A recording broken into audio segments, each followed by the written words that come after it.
Quand ma belle-fille Claire m'a appelé cet après-midi de mars, en disant « Henri, nous avons décidé de passer quelques jours dans votre maison de plage et nous allons utiliser votre voiture », j'aurais pu réagir. J'aurais pu questionner ce ton d'ordre déguisé en demande. Mais je ne l'ai pas fait. J'ai simplement accepté, avec cette éducation que j'ai apprise dans mon enfance à Cognac, quand mon grand-père m'a enseigné qu'un homme français ne perd jamais son sang-froid, même quand il est manqué de respect. Ce que Claire ne savait pas, ce que mon propre fils Julien n'imaginait pas, c'est que j'étais parfaitement conscient de chacun de leurs mouvements. Et que derrière la passivité apparente d'un monsieur de 84 ans, il y avait des décennies d'expérience comme notaire, des années à observer la nature humaine se révéler face aux héritages et aux testaments. Je savais exactement ce qui allait suivre, et j'étais déjà préparé. Je m'appelle Henri Beaumont. Je suis né en 1940, dans la région de Charente, dans une famille de viticulteurs qui a presque tout perdu pendant la guerre. Mon père, Auguste Beaumont, cultivait des vignes sur les collines ensoleillées près de Cognac, produisant des raisins qui devenaient ensuite le précieux cognac français. Mais la guerre a tout changé. Les Allemands ont réquisitionné nos terres, notre production, notre dignité. Mon père est mort en 1944, quelques mois avant la libération, le cœur brisé de voir son héritage familial confisqué. Ma mère, Élisabeth, une femme forte aux mains calleuses par le travail, a dû vendre ce qui restait pour nous nourrir, moi et mes 2 sœurs. J'ai appris très tôt la valeur du travail, de la discrétion et de la patience. J'ai appris que la fortune peut disparaître du jour au lendemain, mais que le caractère, lui, reste.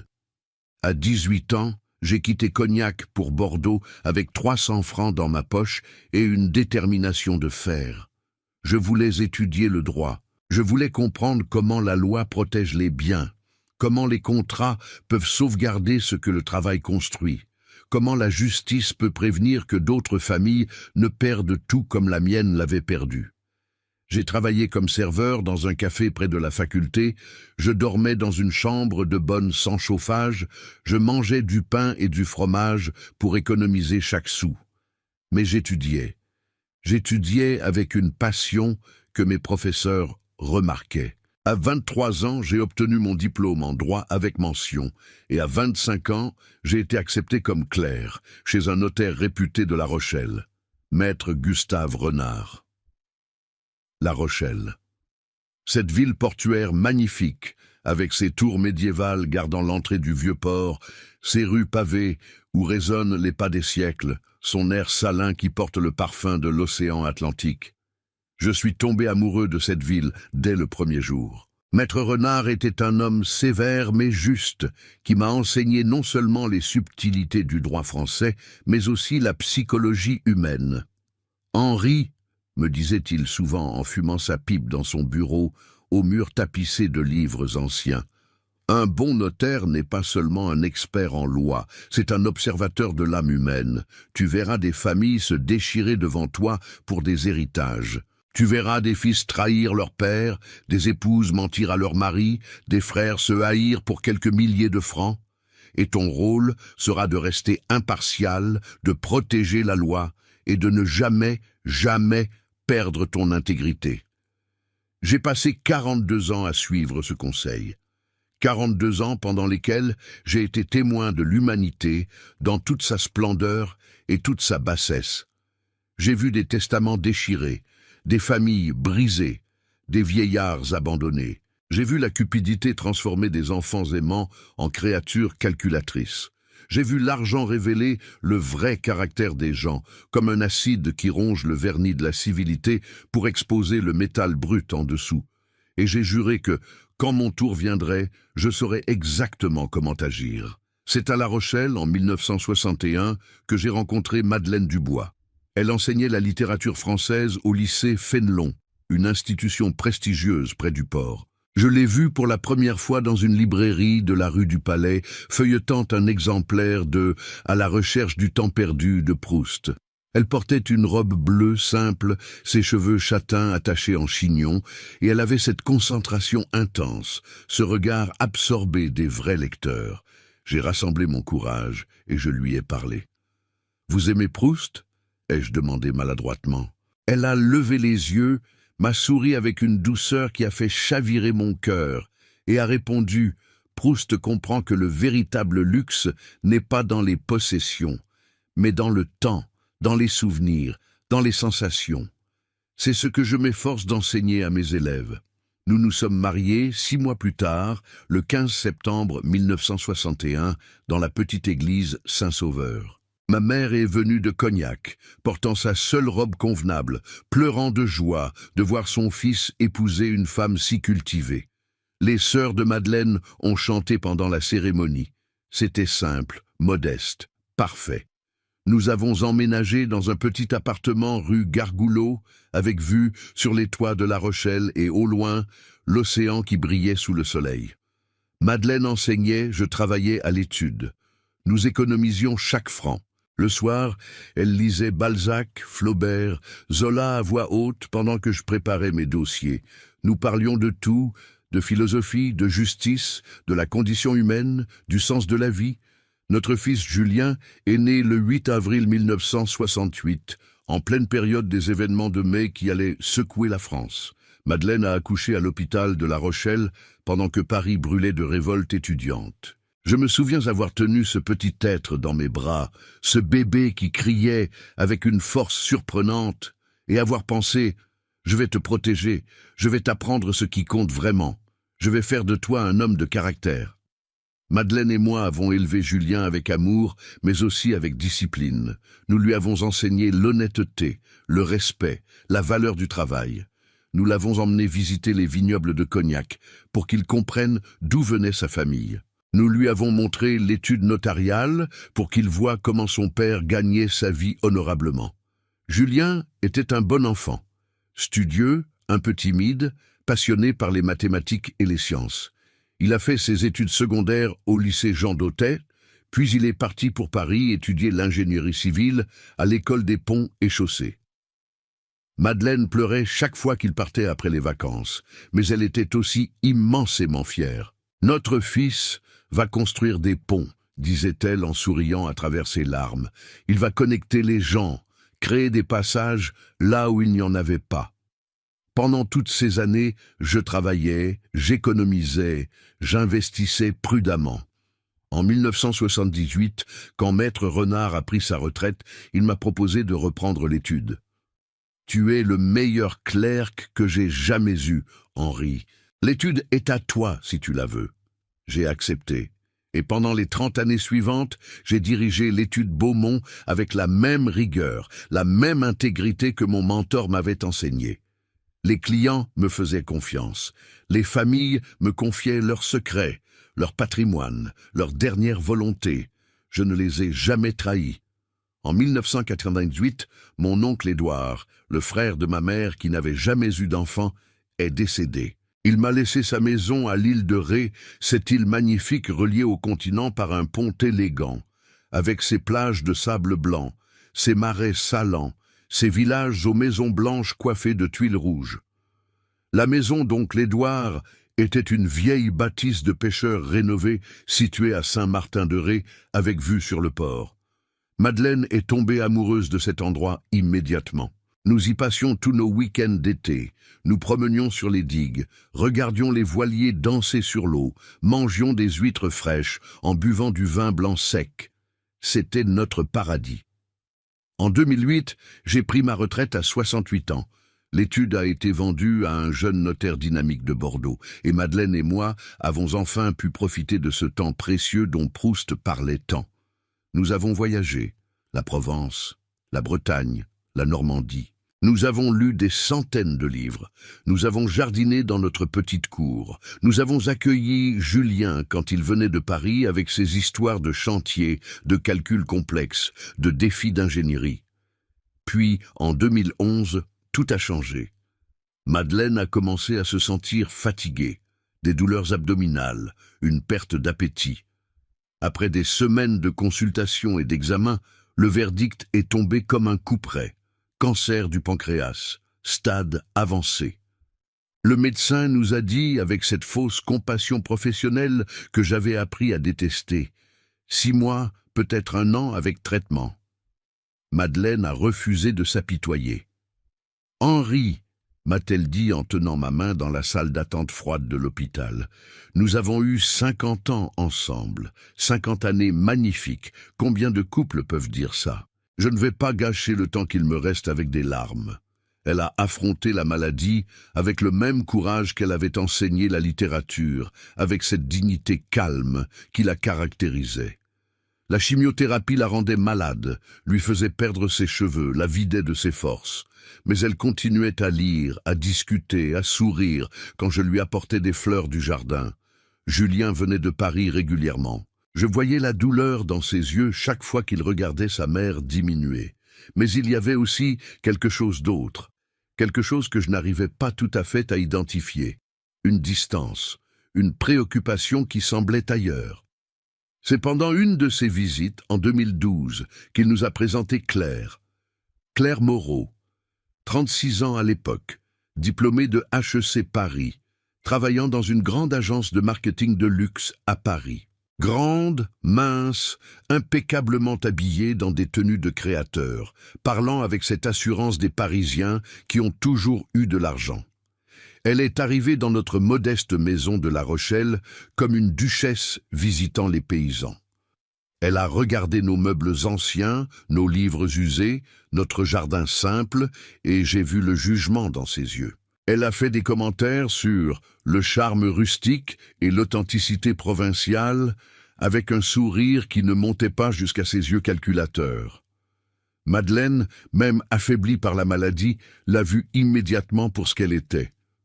Cette nuit-là, après le départ de Julien et Claire pour leur hôtel, elle avait refusé de dormir dans notre chambre d'amis, la trouvant trop vétuste.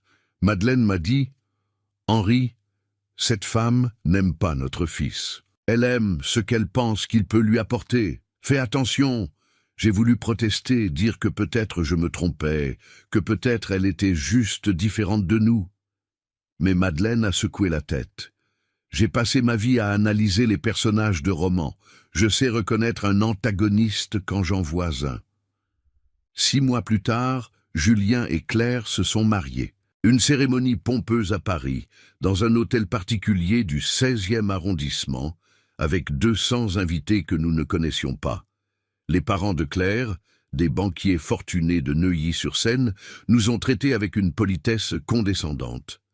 La mère de Claire, Véronique, une femme au visage figé par la chirurgie esthétique, a commenté à voix haute « C'est charmant que Julien ait des racines si simples, ça lui donne de l'authenticité. » Madeleine a serré ma main sous la table. Elle était trop malade pour protester, trop fatiguée pour affronter ces gens. Mais je voyais la tristesse dans ses yeux. Madeleine est décédée le 3 novembre 2013. À 6 heures du matin, dans notre lit, sa main dans la mienne. Ses derniers mots ont été « Henri, ne laisse jamais personne te faire croire que tu es moins que ce que tu es. Tu es un homme bon. Reste bon, mais ne sois pas naïf. Protège-toi. Protège ce que nous avons construit. » J'ai pleuré pour la première fois depuis mon enfance. J'ai pleuré pendant des jours. Julien est venu pour les funérailles. Claire est restée à Paris, prétextant une urgence professionnelle importante. Après l'enterrement au cimetière de La Rochelle, où Madeleine repose maintenant sous un simple pierre gravé avec une citation de Proust qu'elle aimait, le véritable voyage de découverte ne consiste pas à chercher de nouveaux paysages, mais à avoir de nouveaux yeux. Je me suis retrouvé seul dans notre grande maison vide. Julien m'a suggéré de vendre. « Papa, cette maison est trop grande pour toi seul. Tu pourrais avoir un appartement moderne, plus facile à entretenir. Et l'argent de la vente te permettrait de vivre très confortablement. » J'ai refusé. Cette maison contenait 52 ans de souvenirs. Chaque pièce résonnait de la voix de Madeleine, de son rire, de ses pas. Je ne pouvais pas la vendre. C'est alors que j'ai pris une décision importante. J'ai vendu notre petit appartement de Paris, celui que nous avions gardé pour les visites occasionnelles. J'ai investi l'argent prudemment. J'ai consolidé mes finances, organisé mes comptes, fait évaluer mes propriétés. Pas par cupidité, mais par prudence. Les derniers mots de Madeleine résonnaient dans ma tête. « Protège-toi, ne sois pas naïf. » Les années ont passé. 2014, 2015, 2016. Julien venait moins souvent. Il appelait occasionnellement, conversation courte et superficielle. « Comment vas-tu, papa ?»« Bien, Julien. Et toi ?»« Occupé avec le travail. Claire te dit bonjour. » Mais Claire ne disait jamais bonjour elle-même. Quand il venait 1 ou 2 fois par an, Claire se plaignait constamment. La maison était poussiéreuse, le jardin mal entretenu, le quartier trop bruyant, la nourriture trop simple. Je remarquais comment elle regardait les meubles, calculant mentalement leur valeur. Comment elle commentait sur la maison de l'île de Ré. Cette propriété doit valoir une fortune maintenant. Île de Ré est devenue si à la mode. Les Parisiens paient des prix fous pour y avoir une maison. En 2017, lors d'une visite de Pâques, Claire a commencé à poser des questions plus directes. « Henri, tu as déjà pensé à ce qui arrivera à tout ça quand tu ne seras plus là? Je veux dire, il faut être pratique. Tu as un testament à jour, tout est organisé. Parce que si quelque chose t'arrive soudainement, ça pourrait être compliqué pour Julien. » J'ai répondu vaguement que oui, j'avais un testament, que tout était en ordre. Elle a insisté. « Tu devrais peut-être nous en parler, histoire qu'on soit préparé. C'est important ces choses-là. » Je lui ai dit poliment que c'était mon affaire privée pour le moment. Je voyais Julien devenir de plus en plus mal à l'aise avec ces questions. Il changeait de sujet, proposait d'aller se promener, mais il ne s'opposait jamais directement à Claire. Il la laissait parler, insinuer, suggérer. C'était comme regarder mon fils disparaître lentement, remplacé par une version diminuée de lui-même, contrôlé par cette femme qui ne voyait en moi qu'un obstacle entre elle et l'argent qu'elle convoitait. Ma routine à La Rochelle était devenue simple et prévisible. Je me réveillais à 7 heures. Je prenais mon café et mes croissants à la boulangerie Dutheil, rue du Minage, où Madame Dutheil me gardait toujours les meilleurs, encore chauds du four. Je lisais Le Monde sur le banc du port, regardant les bateaux de pêche partir et revenir. Je jardinais l'après-midi, cultivant les mêmes tomates et herbes aromatiques que Madeleine adorait. Je jouais aux échecs 3 fois par semaine avec Pierre Chevalier, mon voisin de 78 ans, un ancien professeur de mathématiques à la retraite qui était devenu mon meilleur ami après la mort de Madeleine. Pierre connaissait ma situation. Je lui avais parlé de Julien, de Claire, de mes inquiétudes. Henri, m'avait-il dit un jour pendant une partie d'échecs dans son salon encombré de livres et de trophées d'échecs, « Tu sais ce que j'ai appris en jouant aux échecs toute ma vie ? Que les meilleurs coups sont ceux que l'adversaire ne voit pas venir. Si tu penses que Claire et Julien complotent contre toi, ne réagis pas émotionnellement. Observe, documente, prépare-toi. Et quand le moment sera venu, agis avec la précision d'un mat en 3 coups. » C'était un bon conseil. J'ai décidé de le suivre. J'avais aussi un autre ami proche, Jean-Pierre Moreau, mon autre voisin, un ancien mécanicien de 76 ans qui vivait seul depuis la mort de sa femme 5 ans plus tôt. Jean-Pierre adorait les voitures anciennes.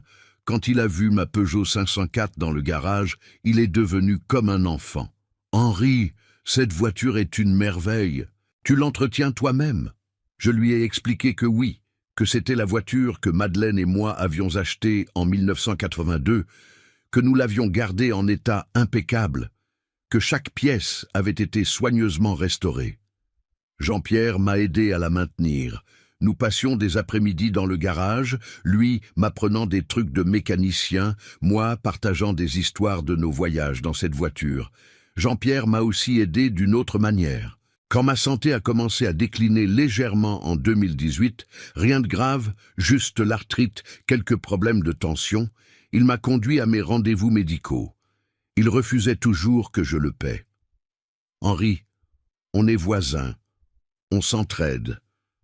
C'est comme ça qu'on faisait avant, quand les gens n'étaient pas obsédés par l'argent. » Ces mots ont résonné profondément en moi. Voilà ce qu'était la vraie famille, des gens qui s'aident sans calculer, sans attendre de retour. C'est dans ce contexte que l'appel de Claire est arrivé, cet après-midi de mars 2024. J'étais dans mon jardin, arrosant les tomates que je venais de planter. Le printemps à La Rochelle est magnifique, l'air est doux, les mouettes crient au-dessus du port. La lumière a cette qualité dorée particulière. Le téléphone a sonné. J'ai vu le nom Claire sur l'écran. Pas Julien et Claire, juste Claire. Mon fils ne m'appelait même plus directement. « Ouah, Henri, tu dois bien convosser ?» Elle utilisait toujours cette familiarité forcée, m'appelant par mon prénom sans le « vous » respectueux qu'une belle fille devrait utiliser en français avec son beau-père âgé. Mais je ne corrigeais jamais, j'observais. « Je vais bien, Claire. Et vous deux ?»« Ah, nous allons très bien. Écoute, Henri, Julien et moi pensions. Ça fait si longtemps qu'on n'a pas profité de la maison de plage. Tu sais, avec nos emplois du temps chargés à Paris, on a vraiment besoin de se ressourcer. Et toi non plus, tu n'y vas plus depuis, 6 mois. Ça serait dommage que cette magnifique propriété reste vide. Alors nous avons décidé de passer quelques jours à l'île de Ré, la semaine prochaine. On arrivera jeudi et on restera jusqu'à dimanche. Peut-être lundi si le temps est beau. Notez la formulation. Nous avons décidé. Pas pourrions-nous, pas serait-ce possible. Une décision déjà prise. Un fait accompli qu'elle m'annonçait avec cette assurance de quelqu'un qui considère que ma propriété était déjà la sienne. « Je comprends », ai-je répondu calmement, continuant d'arroser mes tomates. « C'est une bonne saison pour l'île de Ré. Comment comptez-vous vous y rendre ?»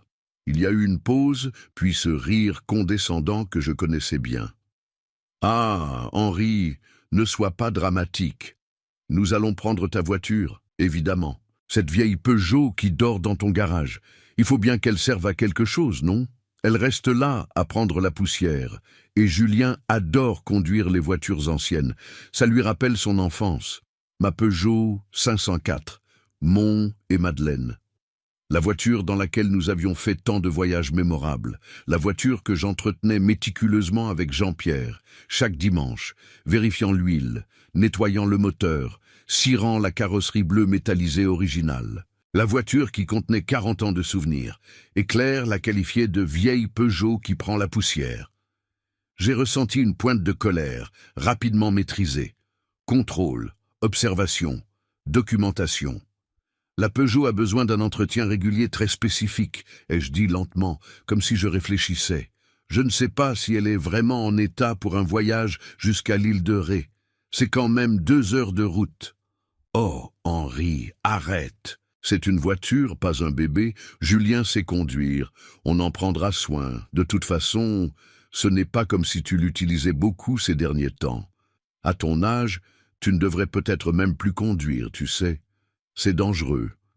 À mon âge, comme si j'étais un enfant incapable de prendre mes propres décisions. D'accord, ai-je finalement accepté. Je vais laisser les clés dans la boîte aux lettres, et celle de la maison de plage aussi. Parfait, tu es adorable, Henri. Je savais qu'on pouvait compter sur toi. Bon, je te laisse, j'ai une réunion importante dans 10 minutes. Bisous. Elle a raccroché avant que je puisse même répondre. Pas de au revoir convenable. Pas de merci, juste cette désinvolture qui trahissait parfaitement comment elle me voyait. Un obstacle temporaire, un vieil homme dont les possessions lui revenaient de droit, qui devait simplement être géré avec un minimum de civilité jusqu'à son décès inévitable.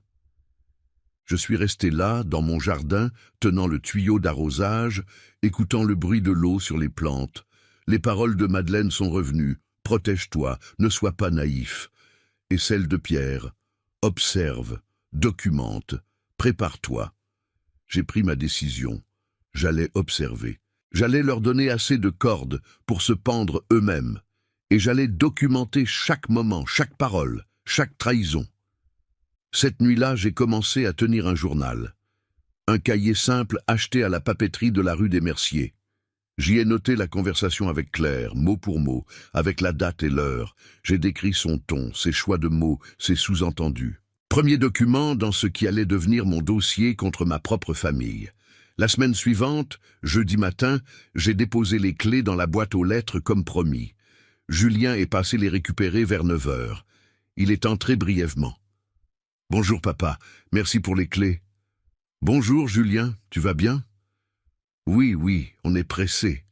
Claire veut partir avant les embouteillages. » Il n'a pas dit « Comment vas-tu » Il n'a pas proposé de prendre un café. Il est resté debout près de la porte, évitant mon regard. Julien, ai-je dit doucement, est-ce que tout va bien? Tu sembles préoccupé. Il a eu un moment d'hésitation. J'ai vu quelque chose passer dans ses yeux, du regret, de la culpabilité, mais c'était fugace. Tout va bien, papa. On se voit bientôt, d'accord? Et il est parti. J'ai entendu le moteur de ma Peugeot démarrer dans la rue, ce ronronnement familier que je connaissais par cœur. Je l'ai écouté s'éloigner jusqu'à ce que le silence revienne. Dans mon journal, j'ai noté « Julien évite le contact visuel, semble mal à l'aise, ne pose pas de questions sur ma santé ou mon bien-être, pressé de partir, entièrement sous l'influence de Claire. » Ils sont revenus le dimanche soir. J'ai entendu ma voiture se garer, mais personne n'est venu me voir. Pas de merci, pas de compte-rendu du week-end. Les clés ont simplement été redéposées dans la boîte aux lettres. J'ai trouvé une petite rayure sur l'aile avant droite. Jean-Pierre, qui l'a vu avec moi, a secoué la tête tristement. Il ne respecte même pas tes affaires, Henri. C'est une honte. 2 semaines plus tard, Claire a appelé à nouveau. Henri, j'ai eu une idée merveilleuse. Pourquoi on ne viendrait pas dîner chez toi un soir cette semaine? On pourrait discuter de choses importantes. Tu sais, organiser l'avenir, ce genre de truc. C'est important de planifier, surtout à ton âge. À mon âge. Encore. Comme un refrain, un rappel constant que pour elle, j'étais en sursis, un compte à rebours vers ma mort et leur enrichissement. Bien sûr, ai-je répondu. Mercredi soir, ça vous conviendrait? Parfait, on sera là vers 19h. Ne te donne pas trop de mal pour le dîner, hein? Quelque chose de simple suffit. Ne me donne pas trop de mal. Comme si je n'étais plus capable de préparer un repas convenable. Mais j'ai décidé de faire exactement le contraire. J'ai préparé un bœuf bourguignon, la recette de Madeleine, celle qui mijotait pendant des heures avec du vin de Bourgogne, des carottes, des oignons perlés, des champignons de Paris. J'ai fait mes propres pommes de terre gratinées. J'ai acheté une belle baguette chez Madame Dutheil. J'ai ouvert une bouteille de Saint-Émilion Grand Cru 2010, un excellent millésime que je gardais pour les occasions spéciales. J'ai dressé la table avec la belle nappe brodée de Madeleine, la porcelaine de Limoges, héritée de ma grand-mère, les couverts en argent. Pourquoi cet effort? Pas pour leur faire plaisir, mais pour leur montrer une dernière fois que j'étais loin d'être le vieillard décrépit qu'ils imaginaient, que j'avais encore toutes mes capacités, que j'étais pleinement conscient et compétent. Ils sont arrivés à 19h15. Claire portait un tailleur Chanel noir et blanc, des talons Jimmy Choo, un sac Hermès, vêtements dont le coût aurait pu nourrir une famille pendant 6 mois. Elle est entrée comme une reine, inspectant les quartiers pauvres. Oh, Henri, quelle ambiance! C'est tellement rétro. Rétro. Code pour démodé, ancien, sans valeur. Elle a fait le tour du salon, touchant les meubles. Ces pièces sont vraiment anciennes, n'est-ce pas? Elles pourraient valoir quelque chose chez un bon antiquaire. Tu as déjà pensé à les faire estimer? Ce sont des héritages familiaux, ai-je répondu calmement. Ils ont une valeur sentimentale. Sentimentale, elle a répété avec un petit sourire. Bien sûr, mais la valeur sentimentale ne paie pas les factures, n'est-ce pas? Enfin, on en reparlera. Julien s'est assis sans un mot, évitant toujours mon regard. Je voyais la tension dans ses épaules, la façon dont ses mains se crispaient sur ses genoux. Pendant le dîner, Claire a monopolisé la conversation. Elle a parlé de leur appartement à Paris, 16e arrondissement, 120 mètres carrés, mais on se sent un peu à l'étroit. De leurs prochaines vacances aux Maldives. On a besoin de soleil, tu comprends. Paris est tellement gris. Des rénovations qu'ils voulaient faire. On pense refaire entièrement la cuisine, avec des équipements professionnels, au moins 100 000 € d'investissement. À aucun moment, elle ne m'a posé une question sur moi, comment j'allais, si j'avais besoin de quelque chose, si la solitude me pesait. Rien. Julien mangeait en silence, complimentant de temps en temps le plat, mais sans vraiment participer à la conversation. C'était comme s'il n'était qu'un accessoire, un figurant dans la pièce que Claire dirigeait. Quand nous avons terminé le plat principal, je me suis levé pour débarrasser. « Non, non, Henri, reste assis, je vais chercher le dessert », a dit Claire avec une fausse sollicitude. « C'est gentil, mais je préfère le faire. Je connais ma cuisine. » Je me suis levé lentement, exagérant légèrement la raideur de mes mouvements arthritiques. Je voulais qu'ils me voient comme un vieil homme affaibli. Je voulais qu'ils baissent leur garde. Je suis allé à la cuisine. Et là, j'ai fait quelque chose de délibéré. J'ai laissé la porte légèrement entr'ouverte. Pas assez pour qu'ils pensent que je pouvais entendre, mais assez pour que je puisse. J'ai pris mon temps pour préparer le café dans ma cafetière italienne, faisant du bruit avec les tasses, créant l'illusion que j'étais absorbé dans ma tâche. Et j'ai tendu l'oreille. Au début, rien que des bruits de vaisselle, des murmures indistincts. Puis la voix de Claire est devenue plus audible. Tu as vu comment il tremble. Quand il a pris la bouteille de vin, sa main tremblait. C'est l'arthrite, Claire. C'est normal à son âge, a répondu Julien, mal à l'aise. Normal, oui, mais ça montre qu'il vieillit, Julien. Il vieillit vite. Tu l'as vu marcher? Il va de plus en plus lentement. Il lui faut 5 minutes juste pour aller de la salle à manger à la cuisine. Je ne vois pas où tu veux en venir. Où je veux en venir. Claire a baissé un peu plus la voix, mais pas assez. Julien, ton père a 84 ans. Statistiquement, il n'a plus beaucoup d'années devant lui. 5 ans, peut-être 10 au maximum. Et pendant ce temps-là, toute cette propriété, cette maison qui doit valoir facilement 400 000 €, la maison de plage qui en vaut le double, sa retraite confortable, ses économies, tout ça reste bloqué. Nous, on a besoin de cet argent maintenant. Pour nos projets, notre vie, notre futur. Mon cœur s'est serré. Pas de surprise, mais de confirmation. La voix de Madeleine dans ma tête, je te l'avais dit. Claire, on ne peut pas parler comme ça, c'est mon père. Justement, c'est ton père. Tu es son fils unique. Cet argent, ces propriétés, c'est ta part légitime, ton héritage. Mais il faut que les choses soient organisées correctement. Testament, procuration, tout doit être clair sur le papier. Parce que s'il lui arrive quelque chose demain et que rien n'est en ordre, ça va être l'enfer administratif. Ça peut prendre des années avant qu'on puisse toucher à quoi que ce soit. Tu parles comme si tu voulais qu'il meure. Ne sois pas stupide, Julien. Je ne souhaite de mal à personne. Je suis pragmatique, c'est tout. Ton père est vieux, c'est un fait. Il va mourir, c'est un fait. La question n'est pas si, mais quand. Et quand ça arrivera, je veux m'assurer que nous, sa famille, nous récupérerons ce qui nous revient de droit sans complication. C'est de la planification, pas de la cruauté. Le silence a suivi, un silence long pendant lequel j'imaginais Julien luttant avec sa conscience, avec les restes de moralité que Madeleine et moi avions essayé de lui inculquer. Finalement, il a murmuré « D'accord, qu'est-ce que tu proposes ?» Et là, mon cœur s'est vraiment brisé. Pas qu'elle l'ait dit, mais qu'il ait accepté. On commence doucement, a continué Claire, sa voix prenant un ton de conspiratrice. On lui fait comprendre qu'il a besoin de nous. On se rend indispensable. On lui suggère qu'il devrait peut-être te donner une procuration juste au cas où. On parle du testament. On s'assure qu'il est à jour, qu'on sait exactement ce qui est dedans. On le convainc progressivement qu'il serait mieux dans une résidence pour personnes âgées où il serait mieux pris en charge. Et une fois qu'il est là-bas, cette maison peut être vendue, l'argent investi, utilisé pour financer notre vie. Et s'il refuse, il ne refusera pas. Regarde-le, il est seul, fragile, probablement un peu sénile, même s'il le cache bien. Les vieux sont faciles à manipuler, Julien. Tu dois juste être patient, affectueux en apparence et ferme dans tes objectifs. J'ai fermé les yeux dans cette cuisine, m'appuyant contre le comptoir. Pendant 42 ans, j'avais entendu ce genre de conversation dans mon étude. Des héritiers impatients discutant de parents encore vivants comme de comptes bancaires à débloquer. Mais je ne pensais jamais que je l'entendrais de la bouche de ma propre belle-fille, et que mon fils acquiescerait avec si peu de résistance. J'ai respiré profondément, très profondément.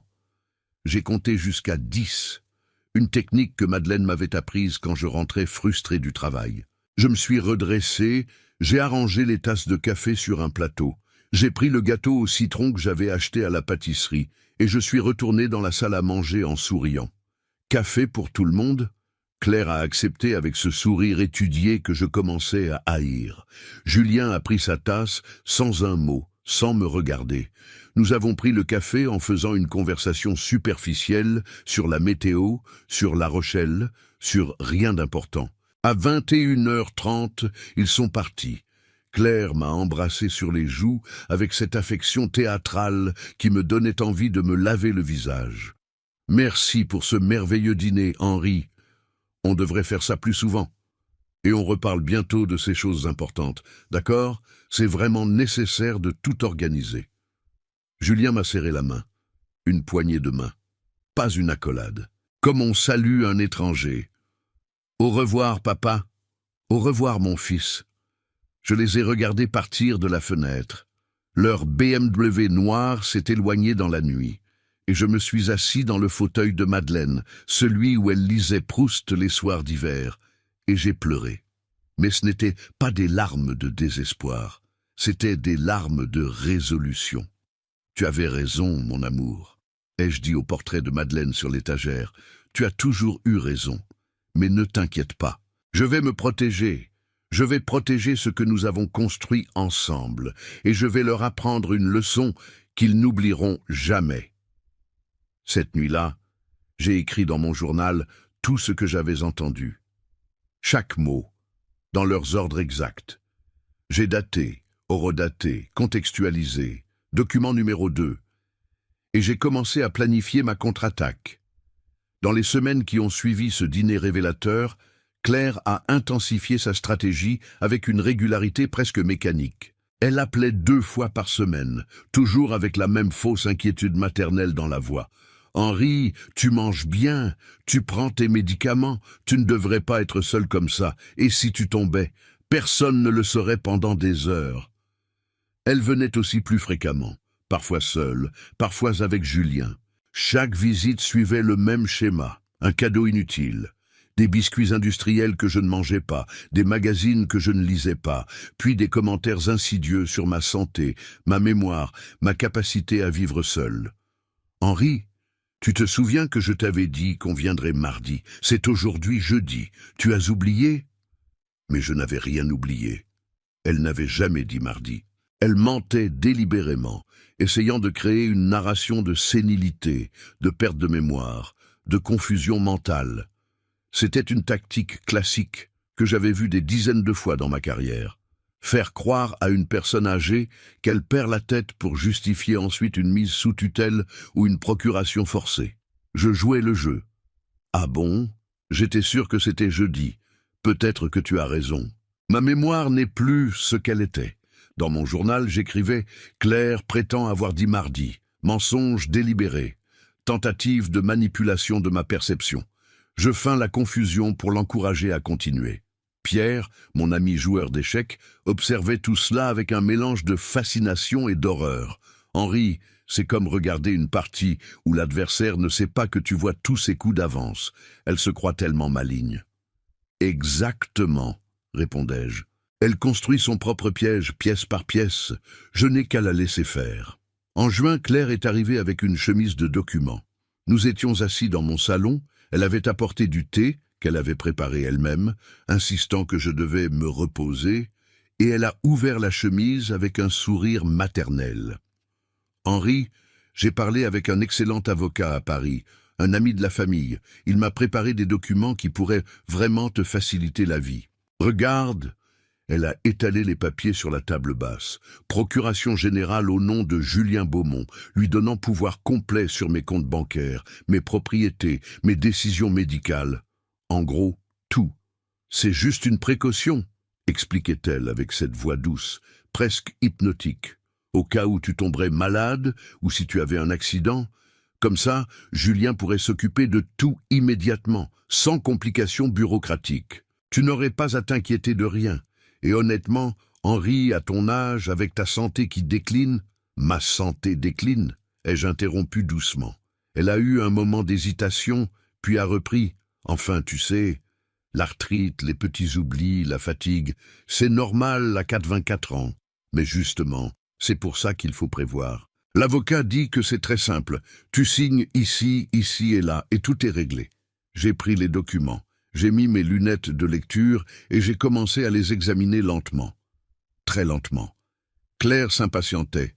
Je le voyais à sa jambe qui bougeait nerveusement, à ses doigts qui tambourinaient sur l'accoudoir du canapé. Après 10 minutes de lecture silencieuse, j'ai levé les yeux. Claire, ces documents sont des procurations très larges. Elles donneraient à Julien un contrôle total sur ma vie financière. Oui, mais c'est normal, c'est pour te protéger. Je comprends. Mais tu vois, j'ai passé 42 ans comme notaire. J'ai rédigé des milliers de procurations. Et je sais qu'une procuration aussi large devrait être accompagnée de clauses de protection, de limitation, de révocabilité claire. Ces documents, ils ne les ont pas. Son visage s'est durci imperceptiblement. L'avocat est un expert, Henri. Il sait ce qu'il fait. J'en suis sûr, mais permets-moi de les relire attentivement. C'est important, ces choses-là. Je te donnerai ma réponse la semaine prochaine. La semaine prochaine, Henri, ce n'est vraiment pas compliqué. La semaine prochaine, ai-je répété fermement. J'ai besoin de temps pour réfléchir. Elle est partie frustrée. Dans son esprit, j'étais censé être ce vieillard confus qui signerait n'importe quoi. Ma résistance, même polie, la déstabilisait. Dans mon journal, Claire apporte des documents de procuration préparés par un avocat ami. Documents extrêmement dangereux, aucune protection pour le mandant. Tentative claire de prise de contrôle légal. Je refuse poliment mais fermement. Sa frustration est visible. Je n'ai jamais signé ces documents. Chaque semaine, quand elle appelait pour en reparler, je trouvais une excuse. Je devais consulter mon propre avocat. Je n'étais pas sûr. J'avais besoin de plus de temps. Elle devenait de plus en plus agressive dans son insistance. En août, la suggestion de la vente de la maison de l'île de Ré est revenue sur la table. Nous étions au téléphone. Claire utilisait son ton le plus raisonnable. « Henri, sérieusement, tu n'utilises plus cette maison. La dernière fois que tu y es allé, c'était quand? Il y a 1 an, 2 ans? 6 mois, ai-je corrigé. C'était vrai, j'y étais allé avec Jean-Pierre en février. 6 mois, voilà. C'est beaucoup trop long pour laisser une propriété inoccupée. L'humidité, les problèmes de plomberie, les squatteurs potentiels. Et tu sais combien ça vaut maintenant?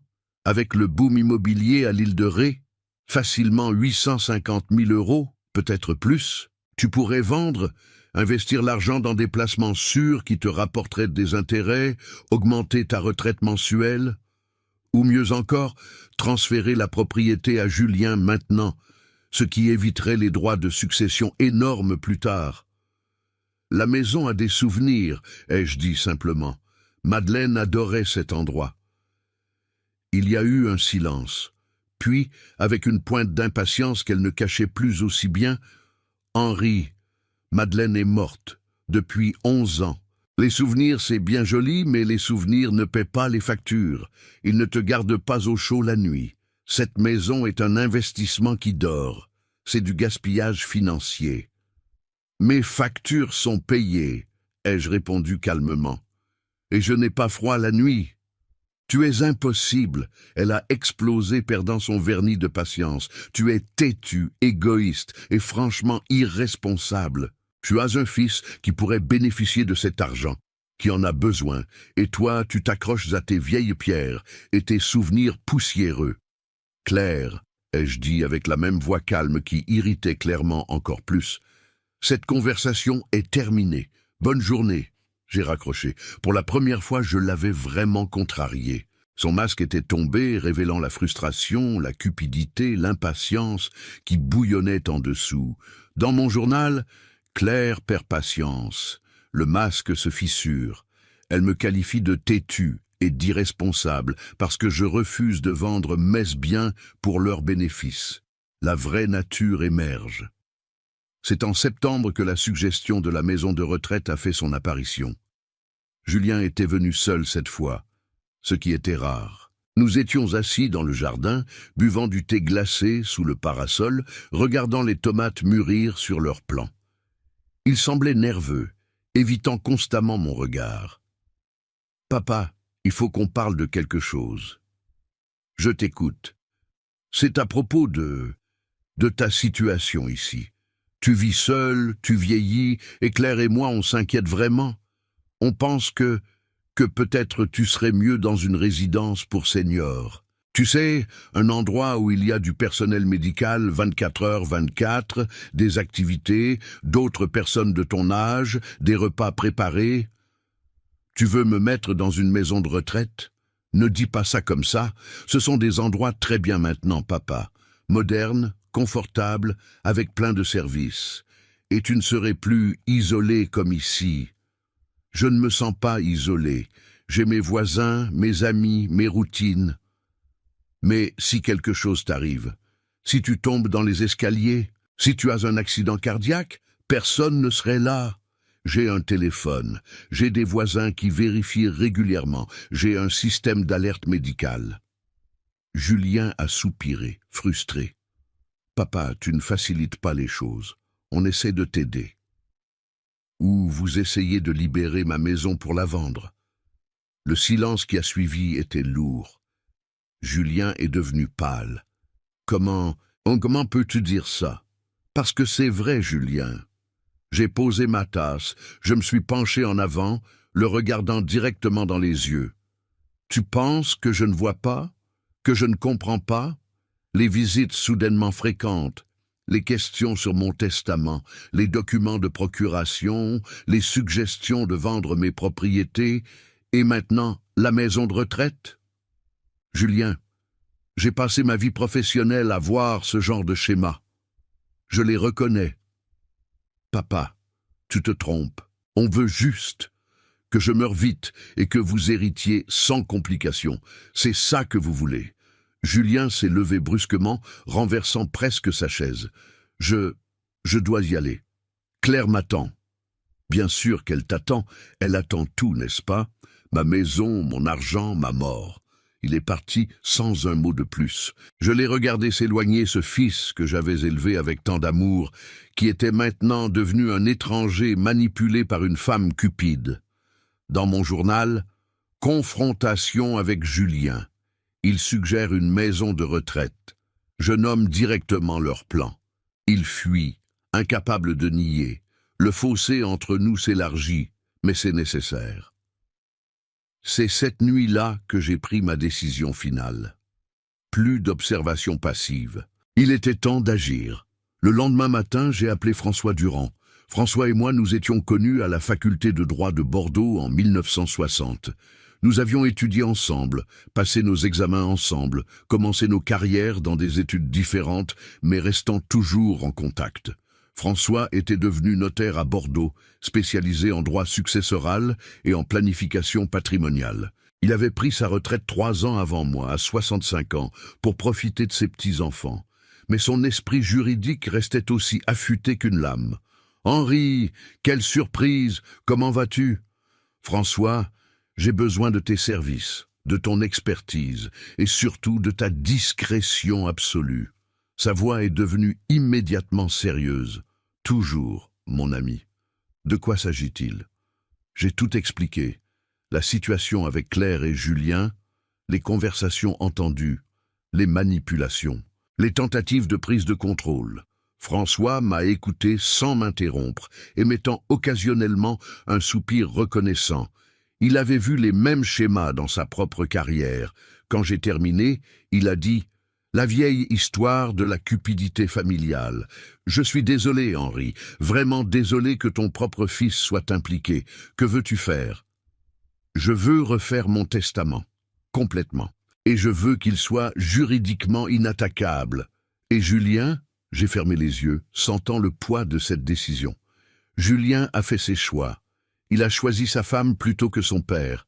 Il a choisi la cupidité plutôt que le caractère. Il a choisi de me voir comme un obstacle plutôt que comme un parent. Maintenant, je fais mon choix. Tu es sûr, Henri? C'est ton fils unique, ton seul descendant direct. Je suis absolument sûr. Et si je ne le fais pas maintenant, je ne pourrai plus le faire plus tard. Elle va continuer à pousser pour cette procuration, pour me mettre sous tutelle, pour prendre le contrôle. Je dois agir pendant que j'ai encore toute ma lucidité, toute ma capacité légale. D'accord. Alors faisons-le correctement. Je viens chez toi la semaine prochaine. On passera tout en revue. Patrimoine, compte, investissement, assurance. Et on construira un testament que même le meilleur avocat de Paris ne pourra pas casser.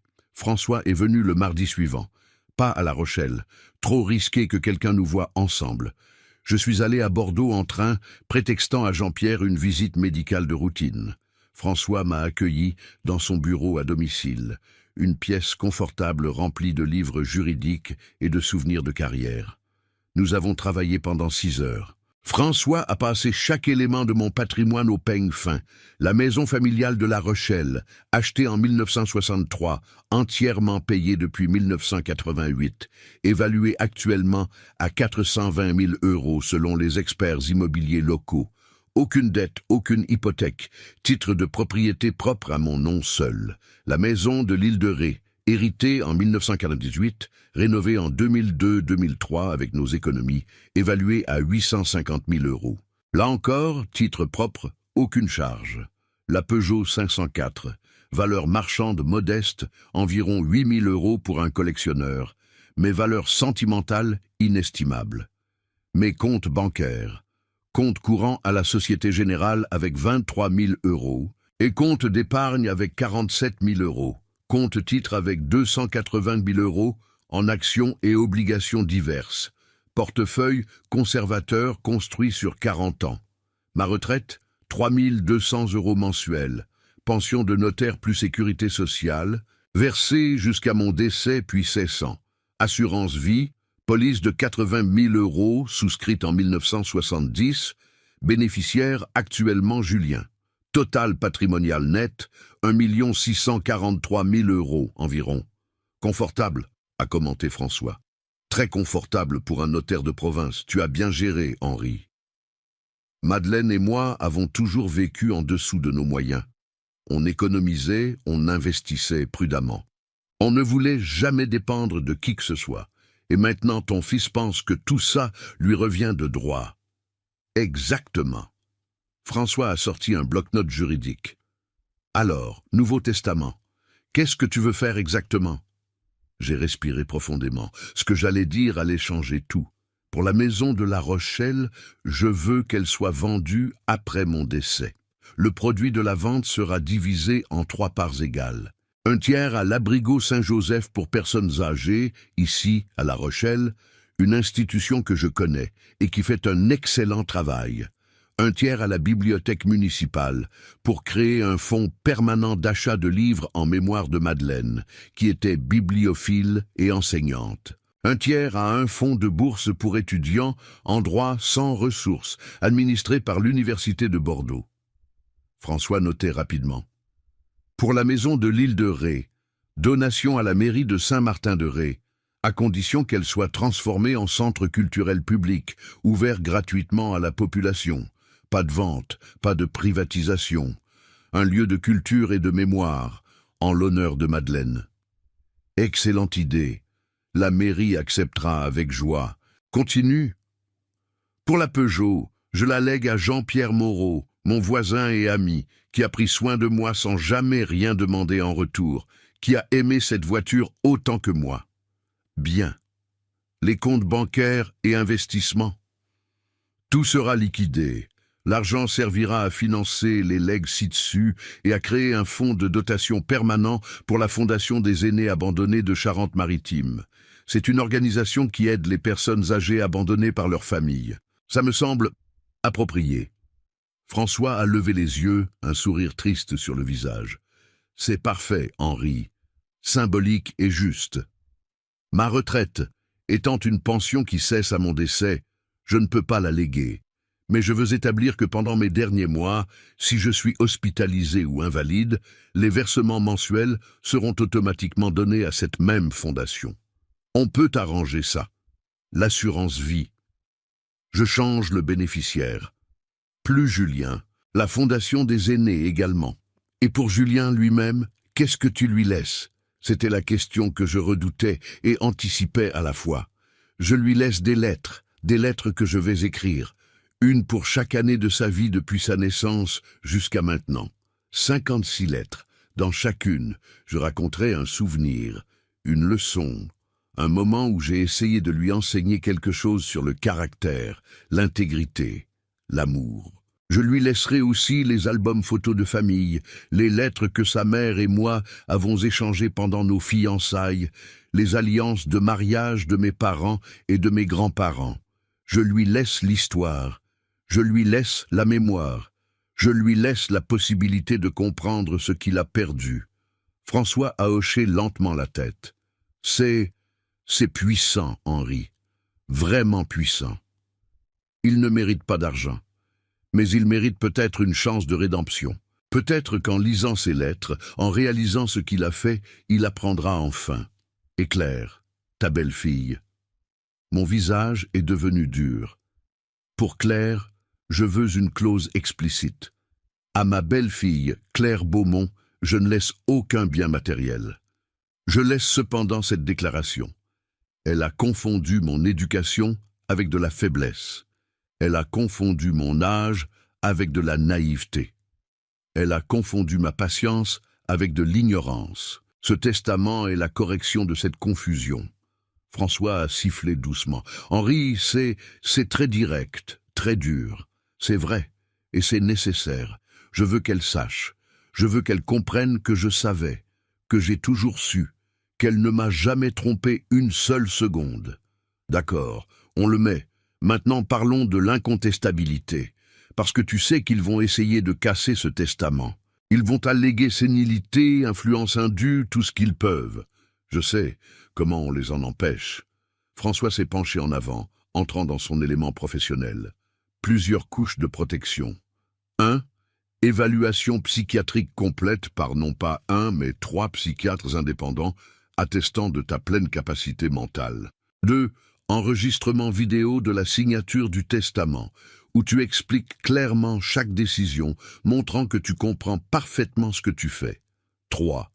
Témoins multiples et irréprochables présents lors de la signature. 4. Un délai. On ne fait pas ça cette semaine. On attend 3 mois pendant lesquels tu continues ta vie normale, prouvant la constance de ta décision. Et 5. On l'enregistre chez moi à Bordeaux, pas à La Rochelle, où il pourrait avoir des contacts. Parfait. Organise tout ça. Dans les semaines qui ont suivi, François a mis en place chaque élément. J'ai passé des évaluations psychiatriques exhaustives avec le docteur Philippe Renaud, le docteur Marie-Claire Dubois et le docteur Jean Fontaine, 3 psychiatres réputés de Bordeaux.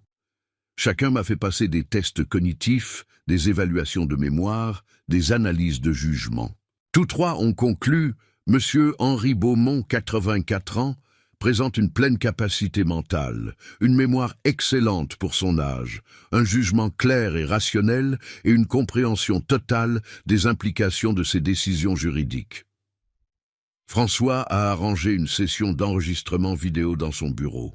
Face à la caméra, j'ai expliqué calmement, point par point, chaque décision de mon testament.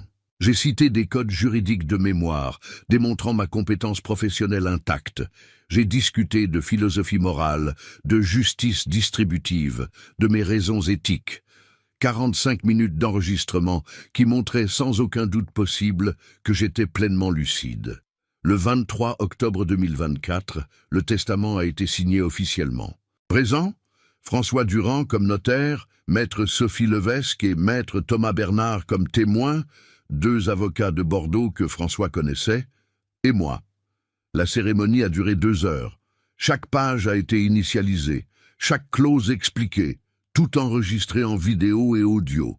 Quand c'était terminé, François m'a serré dans ses bras. « C'est fait, mon ami, c'est absolument inattaquable. Tu as fait ce qui était juste. J'ai fait ce qui était nécessaire. Merci, François. » En quittant son bureau, marchant dans les rues de Bordeaux vers la gare, je me suis senti étrangement léger. Pas heureux. Comment pourrais-je être heureux de déshériter mon propre fils? Mais soulagé. Soulagé d'avoir repris le contrôle. Soulagé d'avoir protégé ce que Madeleine et moi avions construit. Soulagé de savoir que notre argent, gagné honnêtement, irait aider des gens qui en avaient vraiment besoin, pas financer les vacances aux Maldives de Claire. De retour à La Rochelle, j'ai continué ma vie comme avant. Mais maintenant, j'avais un secret. Un secret qui donnait une nouvelle dimension à chaque interaction avec Claire et Julien. Dans les mois suivants, Claire a continué ses manœuvres. Les visites, les suggestions, les insinuations sur ma santé déclinante. En novembre, elle a ramené les documents de procuration. « Henri, tu ne les as toujours pas signés. Ça fait des mois, c'est vraiment important. » « Je sais, Claire. Je vais m'en occuper bientôt. » « Bientôt quand? Tu dis ça depuis juin. » « Quand je serai prêt. » « Mais Henri, sois raisonnable. À ton âge, chaque jour compte.